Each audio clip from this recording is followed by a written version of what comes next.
I think this is a classic case of a man who, very sadly, is beaten down by a very ambitious and Mm. dominant wife. Um, and may I point out that he allowed himself, he chose willingly to be put in this position, but perhaps he didn't think through all of the ramifications of what life would be like in this scenario. Lee Cohen, a US based royal expert, columnist for Fox News and the Daily Telegraph here in the UK. So good to have you. Now, Lee, this new Harry and Meghan interview is so fascinating on so many levels. And I want to analyse it in a couple of ways, actually, Lee, because firstly, obviously, we've got to look at what they are saying, which, as ever, seems to be filled with total mistruths and a narrative that just doesn't make any sense. But also, Lee, a lot of folk are really talking about the body language in the interview. And they suggest, and I'll play the clip in just a moment, but they suggest, Lee, that Harry almost seems to have given up, that he just looks miserable and broken. What are you sensing there, Lee? Well, I think this is a classic case of a man who, very sadly, is beaten down by a very ambitious and Mm. dominant wife.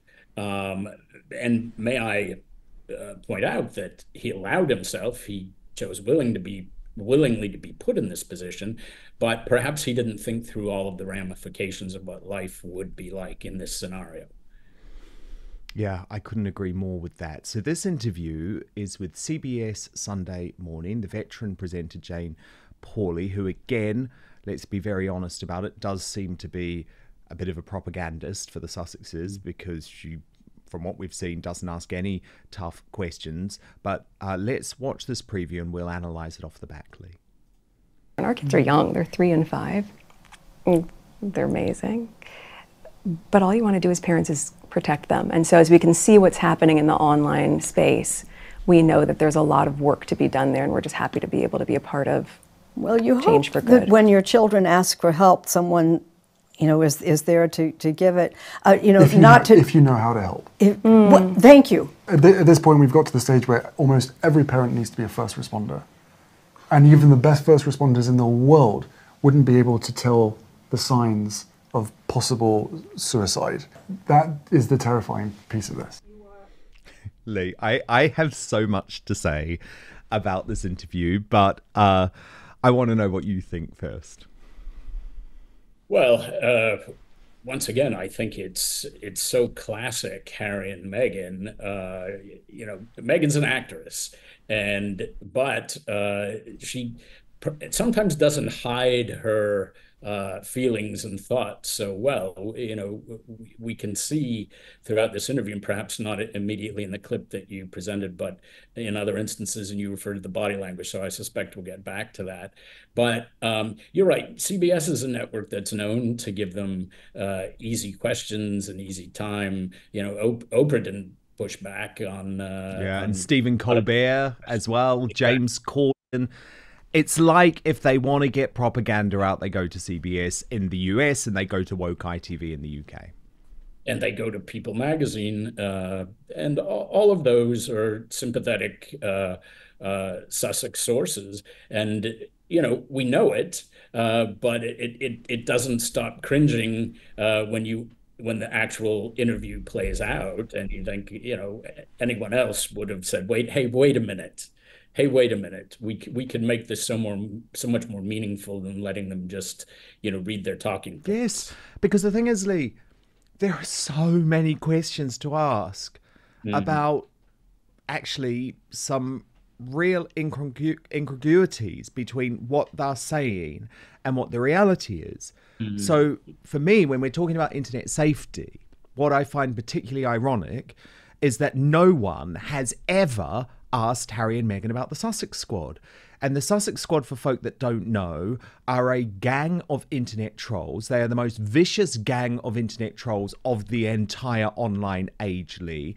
They have said the most revolting things about Catherine, about Camilla, about Charles, about William. They have spread untrue stories about their sex lives. They have called on them to die. They have they were behind a lot of the really irresponsible rumours when Catherine was actually suffering from cancer and undergoing chemotherapy. They're led by a guy called Christopher Boozy, who claims to be a disinformation specialist, but actually spreads disinformation himself and has been tacitly endorsed by Harry and Meghan because he actually appeared on their Netflix reality series. So you've got all of that context, Lee, and I'm like, how on earth can they lecture us about internet safety without saying to their trolls, no, you need to stop too.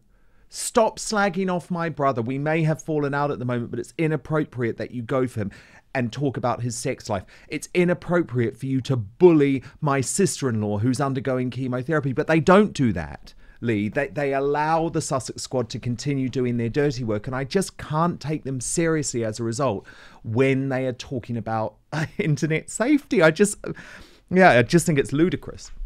Well, no, Dan, you're absolutely right, but you have to ask the question: is anyone thinking through these scenarios? Is anyone gaming this out?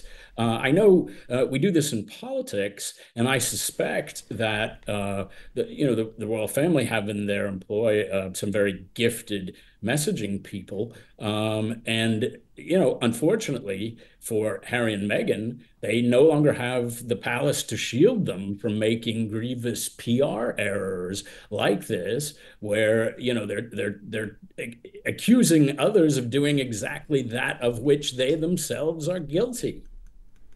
Totally. Now, look, you mentioned People magazine. We have to talk about the latest Harry and Meghan propaganda out of People magazine because it's fascinatingly on so many levels.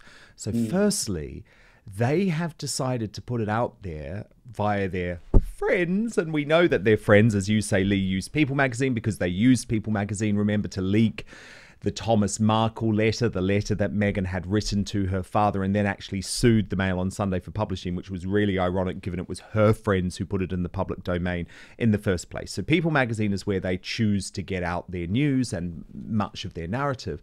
And they've used this most recent issue of People magazine to reveal that Harry is no longer speaking to his father, or that Charles has perhaps very appropriately pulled the pin on his son. But why on earth, when your dad is battling really serious cancer, Lee, would you think it is at all appropriate to brief private information that is going to cause stress and is going to cause harm to a tabloid, especially when you claim to hate tabloids so much? I mean, again, the level of hypocrisy just feels off the scale. 100%, Dan, 100%. And may I remind Harry and People magazine and any of Harry's American mouthpieces, and if he has any British mouthpieces, that the king and his beloved daughter-in-law, as you said, are undergoing cancer treatment. And Harry claims on one hand to love his family, but he inflicts upon them unforgivable and unprecedented damage through his attacks in his memoir and in the media. And the king had to take steps to cauterize this wound. His subjects were demanding it in print and social media. There was an outcry. Angry Britons and Americans, I'm one of them, have called for his titles to be removed, and some have even called for his place in the succession to be removed. But this wasn't out of meanness. The king and his family are distancing themselves from Harry. It's actually, Dan, quite a brave move, because it's a brave move of self-preservation. Brave, I say, because I believe that the king very sincerely and deeply loves his troubled son. And he doesn't want to cut him off. He doesn't want to marginalize him. But this is an act of self-preservation for the king, for his family, and for the institution of monarchy. He's got a responsibility to as I say, cauterize the wound for the country. Absolutely, Lee, because the thing is, this is a not well man. And he has actually done an incredible job, Lee. I've been so impressed with the fact that he took a brief moment out of the spotlight for absolute grueling cancer treatment, but he knew he had to be seen to be believed. It's what his late mother would say. So he had to get back to work. There was no choice. He's still going to travel to Australia, for example. I mean, this is a man who is putting his own health on the line. The problem with Harry is that any time they had any communication whatsoever, Harry was just battering him about, I need you to apologize to my wife. I need you to force the government to pay for our security. Things that just are not going to happen. And eventually, you must agree, Lee, it becomes almost too taxing to go over the same thing again and again and again. And I'm convinced that Charles would speak to Harry and see Harry if Harry was prepared to move on from all of his bitterness and all of his, I guess, aggression that he has towards his own father and his own brother. Well, then I think once again, you're 100% right. I'm waiting for a time when you and I disagree on something. Oh, it will happen, Lee. But having said that, many in the United States watch this as they think it's an episode of The Crown. Yeah. And it's very serious what Harry and Meghan have done. They have called into question an ancient and highly respected pillar of British society that does so much good for the British people. It reminds them who they are, it reminds them of their history. The monarchy does so much for making everyone feel included in the great family of the nation, and it does much to raise money for charitable causes and does a lot of good. And not only that, the US and the UK together side by side have a very important relationship. And Harry's besmirching the monarchy, one of Britain's most important and visible institutions, actually can drive a wedge and made a lot of Americans think, my goodness, when Harry and Meghan when Meghan made the allegations to Oprah that the royal family had racism within its ranks, a lot of Americans believed that. It wasn't racism, it's preposterous. People went off of Meghan in the UK because of her behavior, not because of the color of her skin. Amen. Absolutely. And you are right that Harry is putting at risk an institution which he claims to believe in for his own ego. This one's really personal, but the fellas watching, I know you're going to get it. And as I always say, ladies, buy this for your husband or boyfriend because it is a game changer. So men, let me tell you, want grooming to be a one and done deal. And the days, thank God, of using the same trimmer for your face and your private parts are over, thanks to our friends at Manscaped. They've come up with the ultimate package to keep your hairs trimmed from 12 to 6.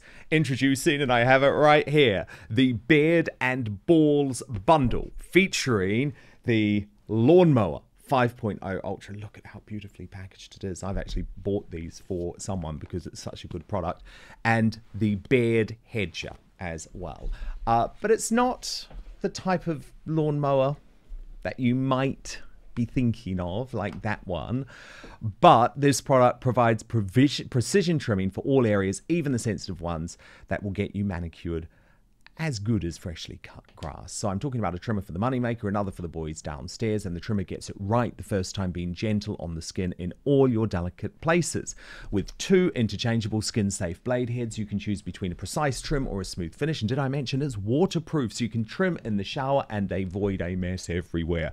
Now, the Beard Hedger is brilliant too, whether you're going for a neat stubble or a full-on lumberjack look. It has you covered because it features a titanium coated stainless steel T-blade and 20 length options via the zoom wheel.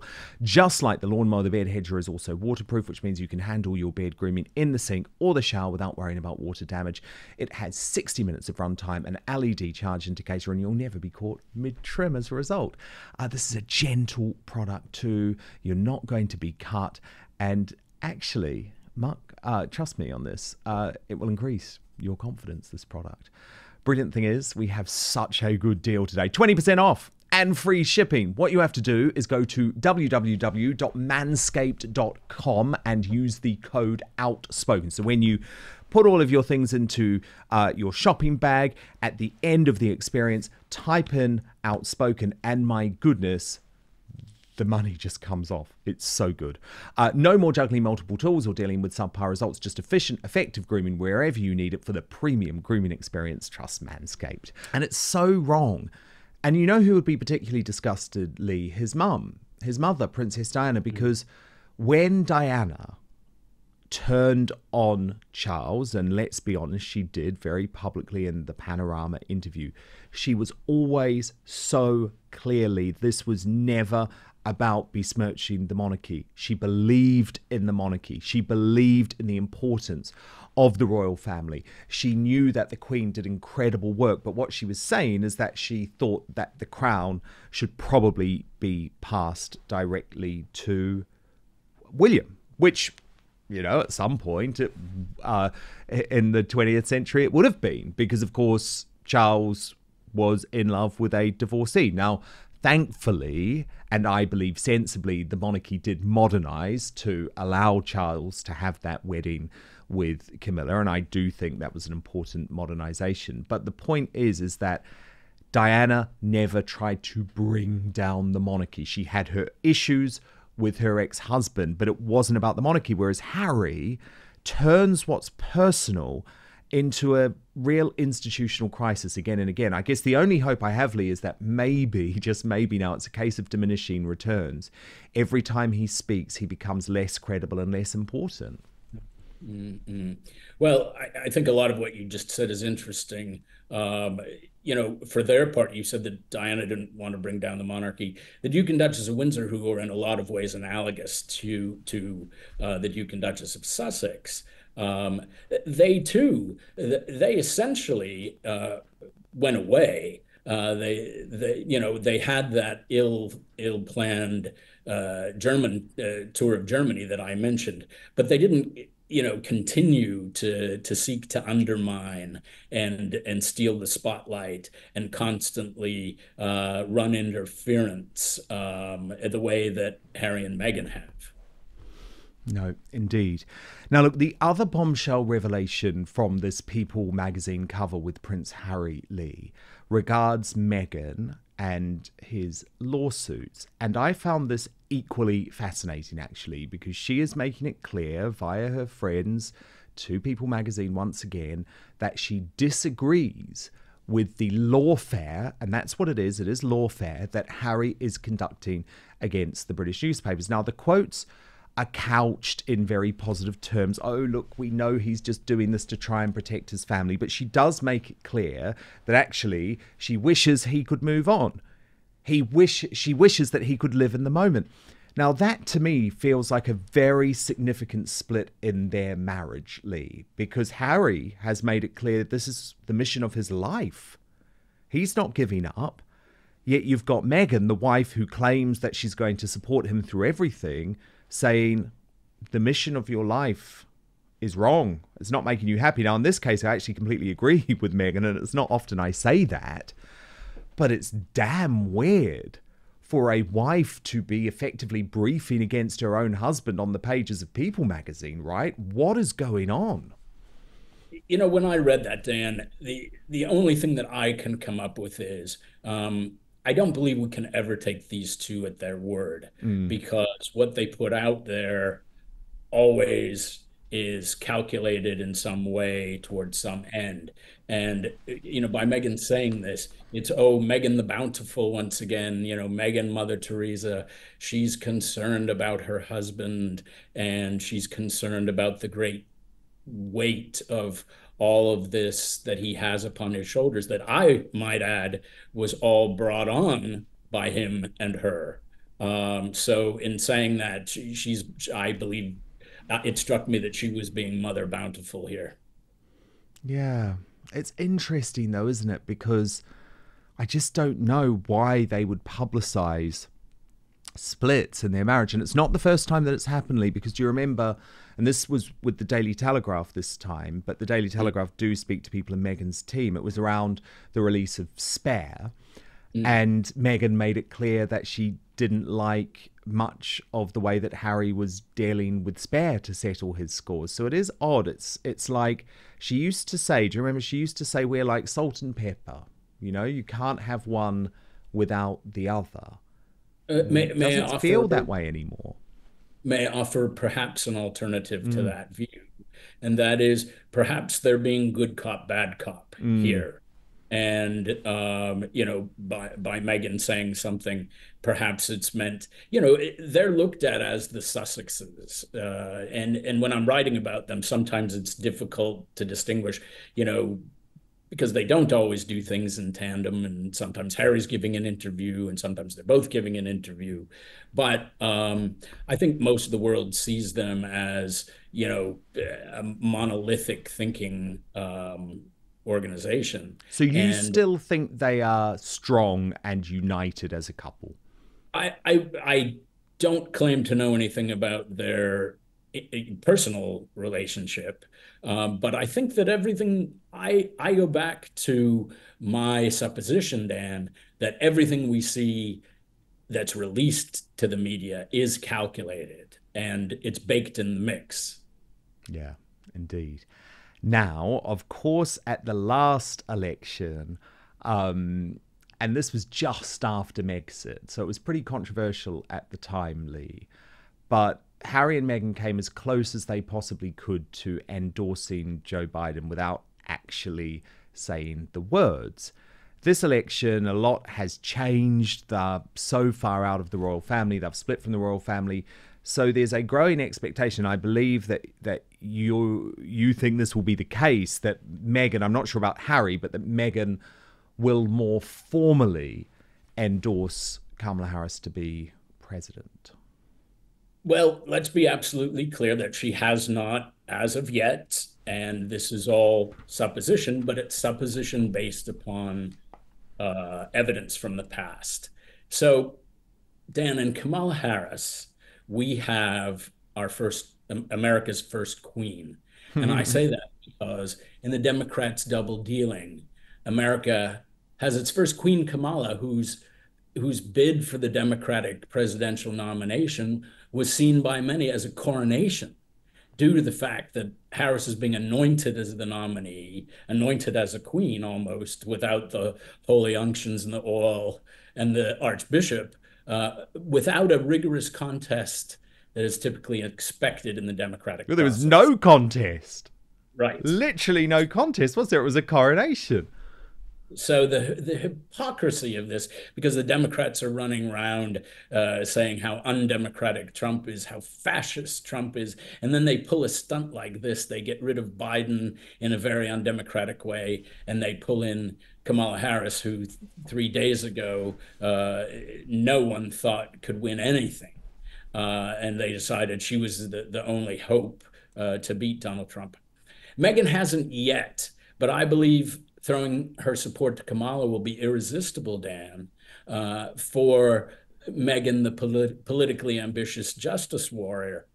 In 2016, before she became a member of the royal family, never Trumper Meghan Markle publicly criticized President Trump, or then candidate Trump, during his campaign, calling him misogynistic and divisive. She also mentioned that she might move to Canada, Dan, if he were elected president. If only she had kept her word permanently. They did move to Canada at one point, but if only she... Yeah, but they returned to America when Trump was president. Exactly. So she didn't have too many problems about what he'd done to the country. I mean, don't they need to endorse Kamala, though, Lee? Because if you think about this from two perspectives, right? Firstly, Trump has threatened to look into deporting Harry if it is proven that he lied on his entry application. And this is all over the fact that in Spare, he admitted to loads and loads of illegal drug use, including in America.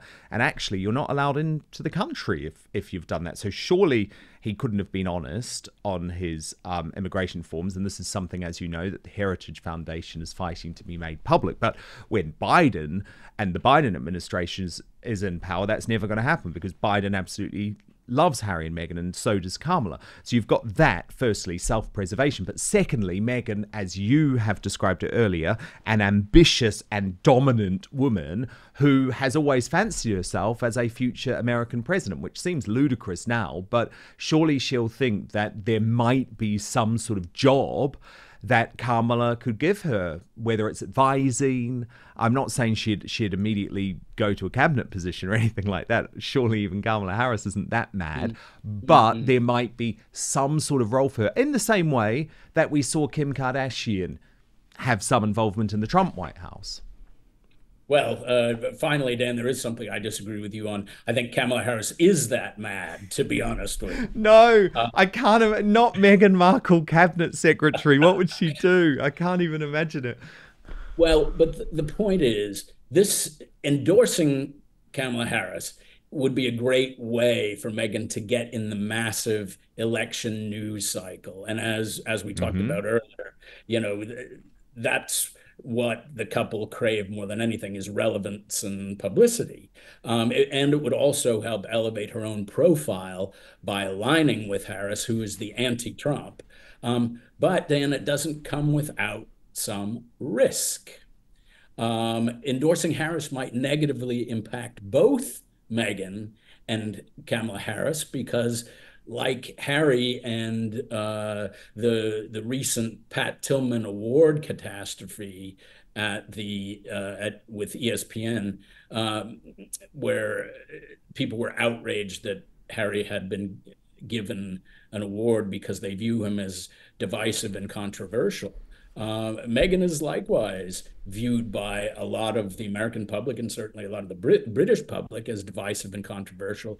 And her involvement with a presidential candidate could certainly alienate a large percentage of voters. Indeed it could. Indeed it could. I mean, look, we're going to see more from the CBS Sunday interview, of course, but surely if Jane Pauley is any sort of journalist, she would have asked Harry and Meghan, who are you going to endorse for president? But we know, Lee, don't we, that's very unlikely, because all of this stuff has worked out before and it's basically a PR deal, and she's not going to ask any tough questions that they weren't expecting. So it's going to be absolutely fascinating to see how this all develops. Lee Cohen, so brilliant to have you for the first time here on Unspoken. I hope you will come back. I'd be absolutely delighted. Thank you so much, Dan. Love your program. Thank you so much for watching Dan Wootton Outspoken. Please do subscribe if you want lots more clips and interviews like that. Plus, if you want to watch our totally uncensored after show, then visit www.outspoken.live.